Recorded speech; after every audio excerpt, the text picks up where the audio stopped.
y las dotes organizativas para explotar los recursos militares humanos del grupo indígena que vivía en Cuzco y sus alrededores y expandir su poder hasta absorber gradualmente y asimilar a otros grupos étnicos que hasta esa época habían sido potenciales rivales de los incas. El éxito de Pachacútec en el gobierno de su imperio se reducía a varias razones clave: su genio como constructor, su destreza como administrador, su reputación como jefe temible y su pretensión de ser el soberano divino de los incas.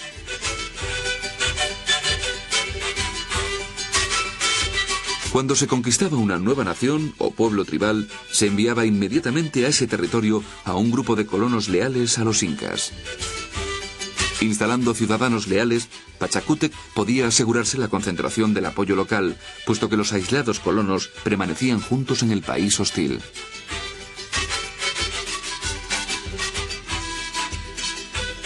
Mientras tanto, los jefes del pueblo recién conquistado eran llevados a Cuzco para ser educados y adoctrinados de acuerdo con la civilización inca.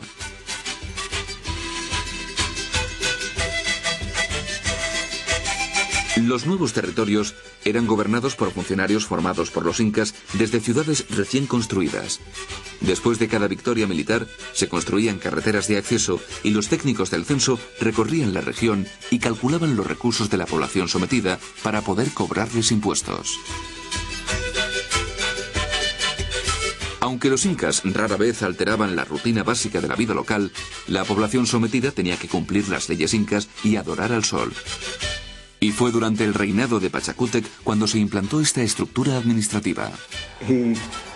Está claro que fue un personaje decisivo y capaz, con una amplia variedad de estructuras y organizaciones para imponer el orden, no solo en sus ejércitos, cuando los guiaba a las conquistas del centro y el norte de Perú, en zonas más allá del dominio inca, sino también en la administración de la propia Cuzco, de su estructura social, de la jerarquía de la clase sacerdotal, que tanto impresionó a los españoles cuando llegaron hacia 1530. El control religioso fue esencial a la hora de consolidar el poder del imperio inca. Inti, el dios sol, se le había aparecido a Pachacútec en una visión cuando era joven y le proporcionó la inspiración para las grandes gestas que llevó a cabo. En agradecimiento, Pachacútec decretó al sol como dios oficial de todo el estado inca.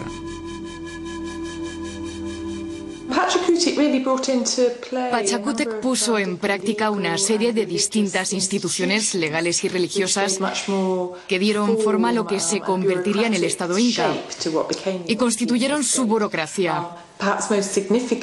Quizá la más representativa fue la que introdujo el culto al sol. Uno de los rasgos más importantes de Manco Cápac es que se declaró hijo del sol. Pachacútec aprovechó la idea de que los incas eran descendientes directos del sol. Así, al adorar al sol como dios, se adoraba de modo inherente al gobernante político del país, lo cual era un montaje bastante inteligente. Y cuando reconstruyó Cuzco, ordenó la construcción de la Coricancha, la Plaza del Sol. Hoy solo siguen en pie los cimientos de este gran templo inca porque los españoles lo demolieron para construir un monasterio.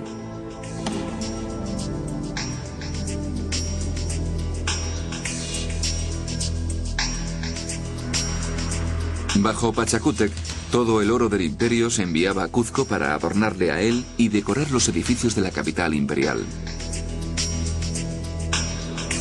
Aquí había espaciosas plazas con fuentes esplendorosas donde confluían avenidas empedradas flanqueadas de palacios de piedra, templos y villas. Mientras Pachacútec se encargaba de reconstruir Cuzco, su hijo Topa Inca continuaba con la tarea de la conquista. Durante este periodo, expandió las fronteras incas hacia el norte, lo que hoy es Ecuador, y conquistó las regiones costeras del norte y centro de Perú. Pachacútec continuó su programa de construcción con el levantamiento de Sacsayhuamán, la monumental fortaleza que aún preside la empinada cumbre que domina Cuzco desde el norte.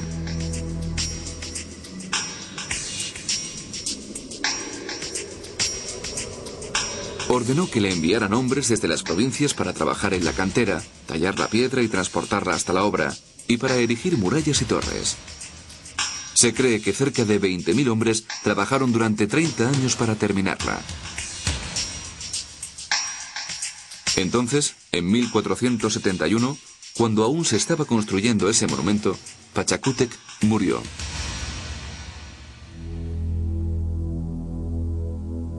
En 3 décadas, este hombre, el más innovador de los soberanos incas, había transformado la sociedad inca y tomado el control de toda la región de las altas sierras de los Andes.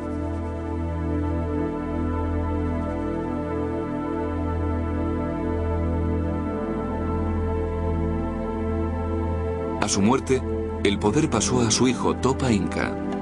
Por aquel entonces ya era un jefe militar de gran talento que había dirigido numerosas campañas victoriosas. Conquistó Pachacamac, un santuario a unos 25 kilómetros de la actual Lima, que estaba dedicado a la Madre Tierra. Se convertiría en el templo más famoso y en la meca de la costa del Pacífico de Sudamérica. En total, Topa Inca incrementó el imperio hasta que se extendió a lo largo de más de 4.000 kilómetros, desde lo que hoy es el centro de Ecuador hasta el centro de Chile. El proceso de expansión y dominación inca que comenzó Pachacútec fue continuado en los Andes por sus herederos. Su nieto, Huayana Capac, penetró hacia el norte lo que hoy es Colombia e hizo de Quito, en el moderno Ecuador, la capital norteña de un imperio que abarcaba 5.500 kilómetros.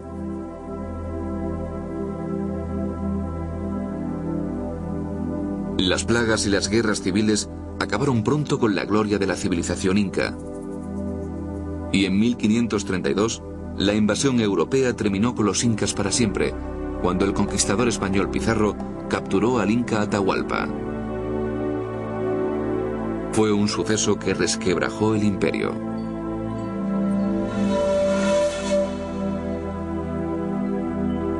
Pero la contribución de los incas a la historia de Sudamérica, especialmente a la de los Andes, había sido incalculable. La civilización inca solo duró 350 años y el imperio en sí menos de la mitad de ese tiempo. Pero la obra que dejó Pachacútec Inca dejó huella en la historia andina. Su legado fue la organización de un imperio en expansión, el Inca, convirtiéndolo en uno de los estados más sofisticados y dinámicos que ha visto el mundo.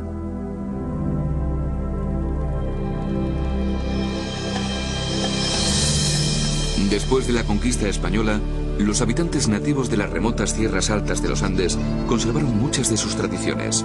El quechua, el idioma del imperio inca, es hablado hoy por más de 12 millones de habitantes de las montañas. Gran parte de la tradición inca, la ropa y la religión es aún palpable en la sociedad andina. Y el nombre de Pachacútec sigue estando muy vivo.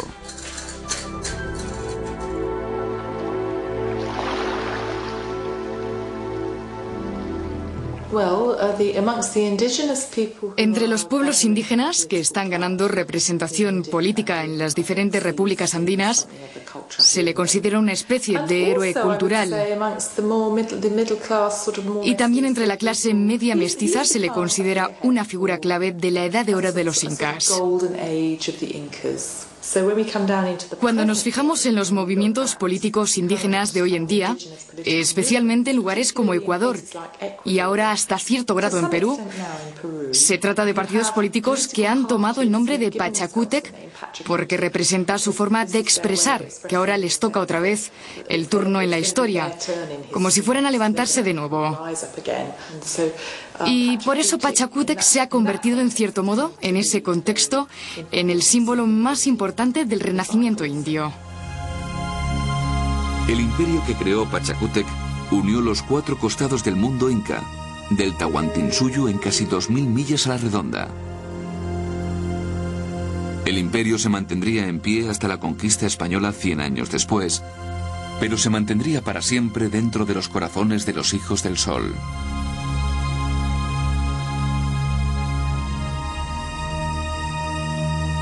Eso es lo que convierte a Pachacútec Inca en una de las más grandes figuras de la historia sudamericana. Un hombre cuyo legado continúa estando vivo hoy en día en los Andes como símbolo de renovación política y esperanza en el futuro.